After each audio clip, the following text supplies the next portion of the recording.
Dinner time at the largest migrant shelter in the Mexican border city of Nogales used to be much busier. 2 years ago, some 300 migrants and asylum seekers waited here for their chance to cross into the United States. Today, that number has dwindled to 40. Accessing asylum at the U.S. border, a right protected by the Constitution, has all but disappeared.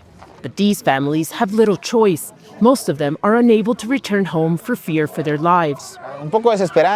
Sometimes we feel desperate, but we haven't considered crossing illegally. We are waiting for the asylum process to open up, but we are just stuck here with no work, no money.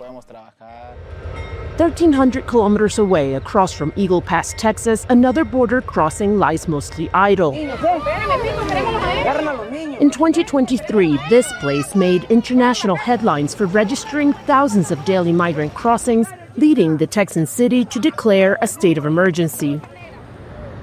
In the first full 8 months of this Trump administration, U.S. Customs and Border Protection reported just over 85,000 encounters at the border. That's the lowest number since 1970. This is just one spot of what must be hundreds like it across the country. On any given day in recent years, you'd see a group of migrants being led here by a smuggler. They would throw a rope over that fence and jump into the U.S. illegally. Today, as you can see, it is completely empty. We tracked down a people smuggler who asked us to call him Agustin to ask how his business has changed over the last year.